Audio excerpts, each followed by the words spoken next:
Does anyone usually get the feeling of you're meant to do something more than what you're doing right now? I have felt the same way all the time. I've been working ever since I was 15. I would go from job to job to job. As kids, we're taught to get a job, make this amount of money, get this house. I'm not saying that having a living standard is necessarily a bad thing. At the same time, it's very easy to get caught up in the material parts of it. I guess it kind of just takes away from the bigger picture. We don't even take time to reflect on what our purpose is because we're just so busy just trying to figure out how we're gonna make 100K a year. I'm guilty of this too. I've had moments where I'm like, oh my gosh, how am I supposed to make content, try to get some money to pay bills or to, you know, do a living, all that stuff. That will come at a later time, but one single step can lead to something. I didn't think I'd be getting close to 100 subscribers. Until now, we're at 82 right as we're making this video, which is crazy. But if you want to help me get to 100, don't forget to subscribe. Really would help a lot, would be much appreciated. This is coming from a 21-year-old who is trying to do content creating and much more things full-time while still trying to maintain a full-time job. That in itself can be discouraging. I think for a lot of people it can be. I'll even go as far as saying it's probably really discouraging for those who don't even have a job. I just hope that not only for myself, but others, if you have a passion for something and you're doing something else, when you have the time, do it. I've had many times, I've put it in the back of the closet, where I've put my passion in the closet because I was focusing on either finding a job or because I don't like my job or I'm too tired with my job. Exhaustion can be a real thing, and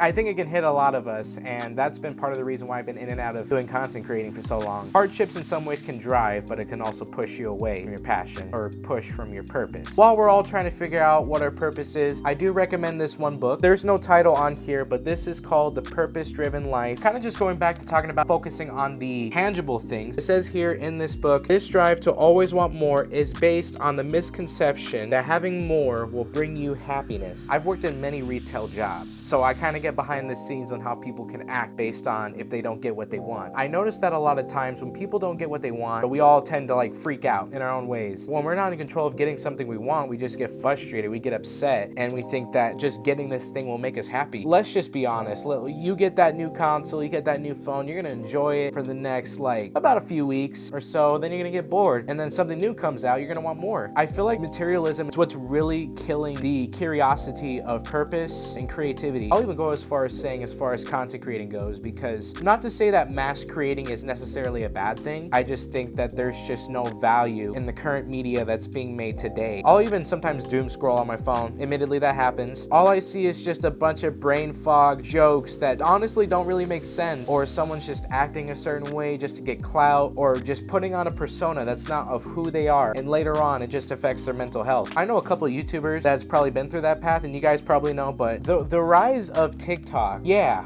it's honestly made my attention span just suck so bad. That's part of the reason why my YouTube videos are short, because I understand that nobody can go within my videos not more than 5 minutes. I feel like distraction can be a really big enemy, and I say that from experience. I'll admit, I've procrastinated on my content creation. I guess it's very easy to confuse rest and distraction. I'll push the envelope even further. The one thing that's really distracting us, if anything, not only the internet and the news, just by the bad news. I'm not saying that the bad stuff isn't real, like the tariffs and the continuous high grocery prices, that's a real thing. There is also such thing as glorifications of it, to lose focus on either what our purpose is or what we're trying to find our purpose. And again, I recommend you guys reading The Purpose-Driven Life. It is such a good book. If you guys can relate to this video, just comment down below what you guys think. But in the meantime, if you love this video and you want to see more of what I make, hit the subscribe button. Yeah, thank you guys so much. It really means to the bottom of my heart that you guys are supporting my channel and watching my videos. I will see you all next time. You guys have a blessed day.